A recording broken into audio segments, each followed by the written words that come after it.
حضرت عبد المطلب کا نام عبد المطلب نہیں ہے، ان کا نام کچھ اور ہے، اور وجہ تسمیہ انہیں عبد المطلب کہنے کی اس پر ذرا سا غور کیجئے۔ جو لوگ اپنے نبی کے دادا کے نام کی وجہ نہیں جانیں گے وہ نبی کو کیا مانیں گے؟ بسم اللہ۔ یہ میں ذکر کر رہا تھا کہ آپ کے چچا مطلب نے آپ کی کفالت کی، آپ کو لے کے مکہ آئے۔ مکہ کے لوگوں نے دیکھا کہ اتنا حسین و جمیل، یہ ابھرتی چڑھتی ہوئی جوانی کا یہ علمبردار ہے، بچہ ہے، بڑا خوبصورت ہے، چہرہ اتنا نورانی ہے، اور اس کی قد کاٹ بڑی خوبصورت، اس کی چال ڈھال انداز بہت پیارا ہے۔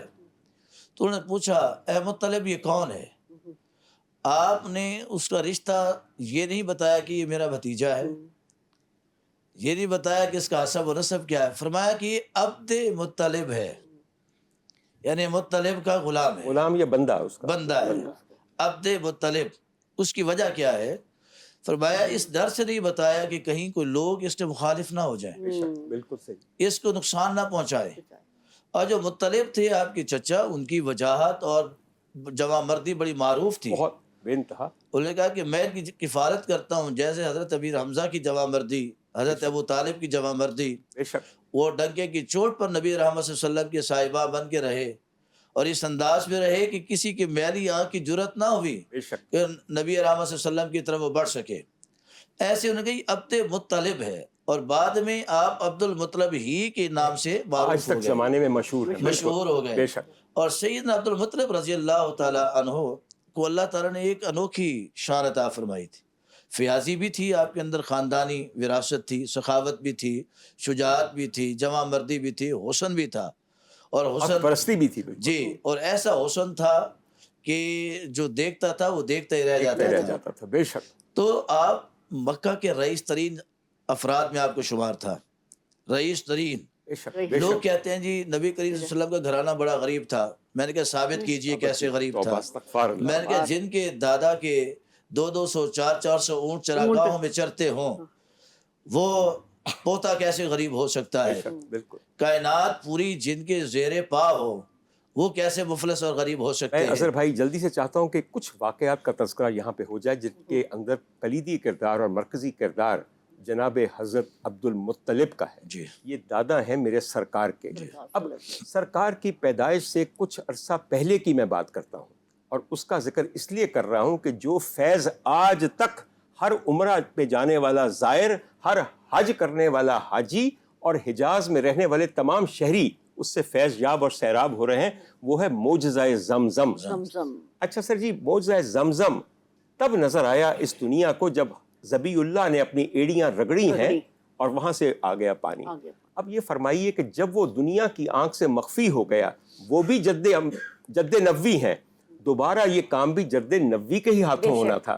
تو اگر یہ بتا دیجئے کہ زمزم کا کنواں اور اس کا دوبارہ ظاہر کرنے میں کیا کردار ہے میرے سرکار کے دادا کا؟ سیدنا عبد المطلب رضی اللہ تعالیٰ عنہ چونکہ اپنے آبا کو دیکھ چکے تھے کہ ان کا کام سقایا اور رفادہ تھا، تو آپ کے دل میں بھی یہی خیال تھا، اور بے چین رہتے تھے اس حوالے سے، بے چین چونکہ آپ کی کنیت ابو الحارث بھی ہے، جی ہاں بالکل، آپ کے شہزادے کا نام حارث بھی ہے، بڑے بیٹے کا نام بڑے حارث۔ بیٹے کا نام حارث ہے، تو آپ بے تاب رہتے تھے۔ کئی مرتبہ اللہ کی بارگاہ میں دعا بھی کی بیت اللہ شریف میں، اور آپ کا جو عبادت کے لیے بہترین جگہ کا انتخاب تھا غار حرا تھی، یا کوہ ہرا، جی اسی کو غار حرا اسی کے اوپر چڑھ کے، جی بالکل صحیح فرما رہے ہیں۔ آپ انہیں بلندیوں پہ جاتے، اور پھر نبی کریم صلی اللہ علیہ وسلم نے بھی اپنا مسکن اور عبادت کا مرکز غار حرا کو بنایا، جہاں پر قرآن کی پہلی وحی نازل ہوئی۔ تو حضرت عبد المطلب کو اشارے ہوئے، آپ کو اشارے ہوئے، آپ کو حکم ہوئے کہ فلاں مقام پر جو ہے کھدائی کیجئے۔ آپ اپنے بڑے بیٹے حضرت حارث کے ساتھ ملتے ہیں اور اس کنویں کی کھدائی کرتے ہیں، پھر وہاں سے زمزم کا کنواں جو ہے جاری ہو جاتا ہے، آپ پھر اس کے ذریعے سے پانی پلاتے ہیں، اور قیامت تک کے مسلمانوں کو اللہ تعالیٰ نے یہ چشمہ عطا فرما دیا۔ ایک ایسے معجزے کو اتنے آرام سے میرے بھائی نے ڈسکرائب کر دیا ہے کہ دوبارہ جاتے ہیں، کھودتے ہیں اور پانی جاری ہو جاتا ہے۔ سر جی، جو برسوں سے اور بلکہ صدیوں سے کنواں بند ہے، جس کے نشان کو کسی کو نہیں پتا کہ کہاں پہ ہے، خواب میں میرے پروردگار کی طرف سے اشارہ، 3 دن مستقل خواب آیا، جی 3 جگہوں کا کہا گیا، وہ پوچھتے تھے کہ کہاں ہے یہ جگہ، آگے سے جواب نہیں آتا۔ پھر ایک جگہ کا کہا گیا کہ وہاں ہے یہ جگہ، ان کو بتایا گیا کہ کہاں۔ اب ایک چھوٹی سی بات ہے، چونکہ میں تمہید باندھنے لگا ہوں ایک اگلے واقعے کی، اور آپ بھی اس میں میری تائید کیجیے گا کہ کیا تمہید صحیح اور موزوں ہے یا نہیں۔ جب حضرت عبد المطلب نے چاہے زمزم کی جگہ کو کھودنا شروع کیا تاکہ دوبارہ سے پاٹا ہوا زمزم کا کنواں سامنے ظاہر ہو جائے، تو ان کے پاس صرف ان کا بڑا بیٹا جناب حارث موجود تھے۔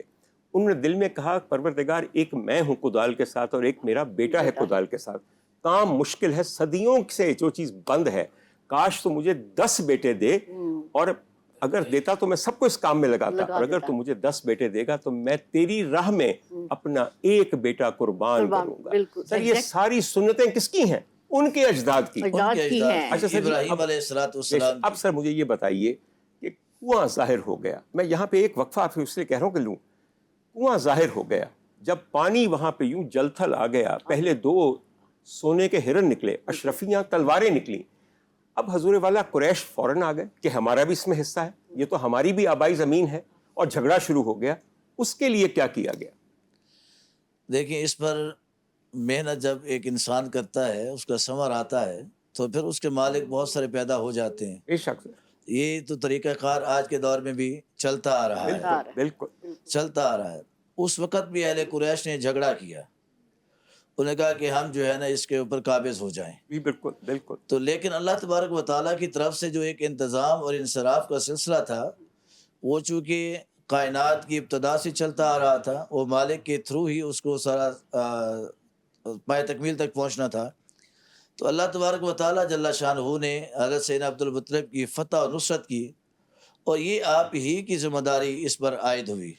اس میں 2 روایات ہیں۔ ایک تو یہ ہے کہ جب قریش نے اس کے حوالے سے تقاضا کیا، اس کی ملکیت کے حوالے سے، تو زمزم کا پانی جو ہے وہ تہ کے نیچے چلا گیا۔ بالکل بالکل، یہ بھی ہوا، اور بالکل وہ تہ کے نیچے چلا گیا۔ پھر انہوں نے اس بات سے پیچھے ہٹ گئے، تو رب ذوالجلال نے پھر پانی کو حکم دیا، پانی پھر اپنی آب و تاب کے ساتھ جاری و ساری ہوا۔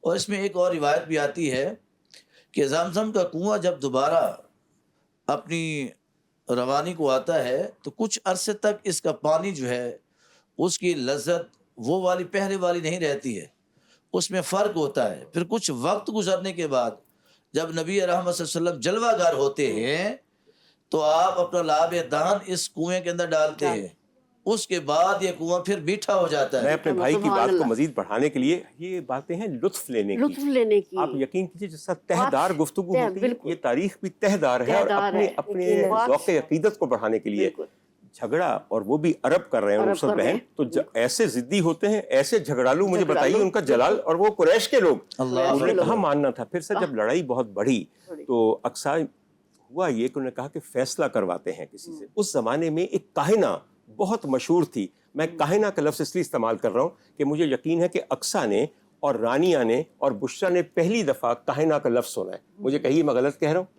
آپ کہیے میں غلط کہہ رہا ہوں؟ اچھا، کاہنہ اس زمانے میں خواتین ہوتی تھیں جو مختلف مندروں میں بیٹھتی تھیں، ان کے سامنے ایک دھواں دیتا ہوا کنواں ہوتا تھا، وہ اس میں سے سونگھ کے آپ کے سوال کا جواب دیتی تھیں۔ یہ یقین کیجئے میں نے کم از کم 3 جگہ دیکھا ہوا، یہ ابھی اپنی زندگی میں، ان کو کہا جاتا تھا اوریکلز۔ اور جو میں نے اوریکل دیکھا بھی ریسنٹلی، وہ اوریکل آف ڈیلفی ہے جو کہ یونان میں ہے۔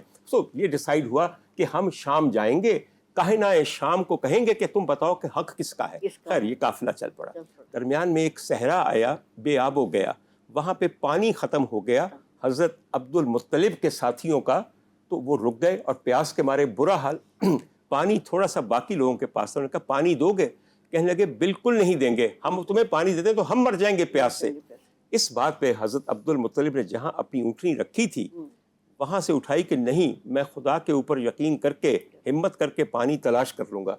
جو ہی حضرت عبد المطلب کی اونٹنی اٹھی ہے، اس کے قدموں سے، کس کے قدموں سے؟ اونٹنی کے قدموں سے ایک ایسا چشمہ ابلا ہے کہ پانی پی پی کے سب نے سیراب کیا۔ اور اس کے بعد قریش والے آگے کہ ہمارا پانی تو پرانا ہو گیا، ہم اپنی مشکیں لنڈھا دیتے ہیں اور یہاں سے تازہ میٹھا پانی بھرتے ہیں۔